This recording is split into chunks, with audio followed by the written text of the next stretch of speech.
You're just picking up your R15, and just tell us about your Optibike experience.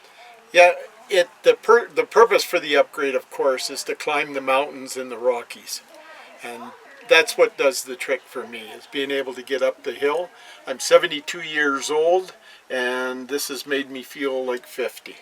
So biking on the single track and the mountains, this is the bike to have.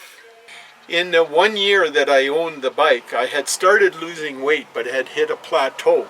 But once I got out on the bike, and the more I got out, and it seemed like every day you'd wake up and I would be looking for that sort of window to go out, get on the bike and go.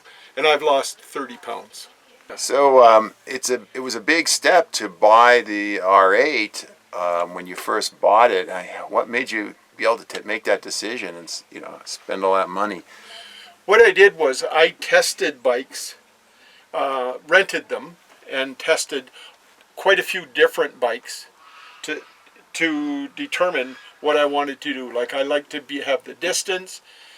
I like to be able to mountain bike and go up mountains, and this is the only bike that actually fulfilled all those issues. What were some of the issues you saw with the other bikes? They wouldn't climb the hills?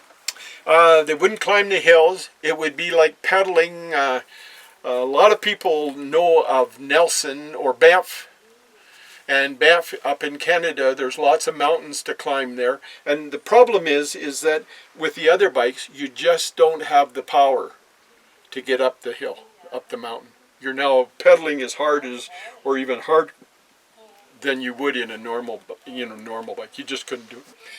I had a North American made bike, a mountain bike, and what it was is that going up hills, I could climb the hills, but with a lot of strain on my knees, ankles, and hips. Whereas with the Opti bike, I can now pedal at the same, I think you'd call it the same minimal amount of stress on the ankles, knees, and hips, yet get all the exercise from pumping the pedals, but I can go up every hill. In fact, I can go up hills I could never go up before. With R15, of course, I'll be able to climb mountains. But tell us about some of your rides. Where we live in Canada, there's two lakes, one on north and one south of us.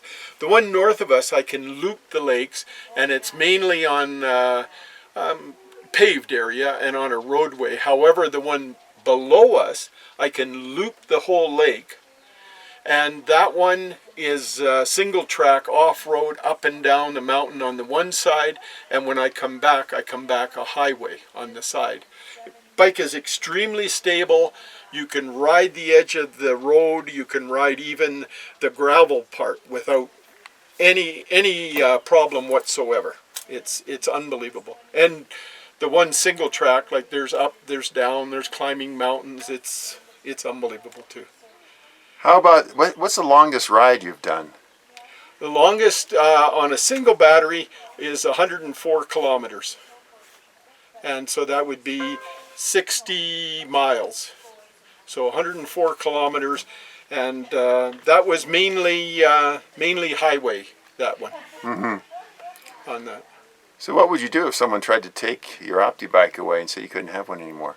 No, they could never take the Optibike away. I carry a special locks and everything to tie that bike up. Nobody takes away the Optibike. I mean, this is it. This is the ultimate bike. That's why I've upgraded, even, by the way. Yeah. Wally, how reliable has your bike been? Has it been good? I've never had to do a repair. The only thing you change on the bike, because I use it 365 days a year. I also have studded tires for the snow and the ice, and those two lakes I mentioned, I bike on those lakes in the wintertime. So the only thing I've had to change is the parts that wear, like the brake pads. I can't think of anything else. There's nothing else I had to change. How many kilometers did you have on the bike? The first 8 months I put on, maybe it was maybe a little longer than 8 months. I put in over 6,000 kilometers on the bike. And that's, and enjoyed every minute of it. I don't go anywhere without my bike.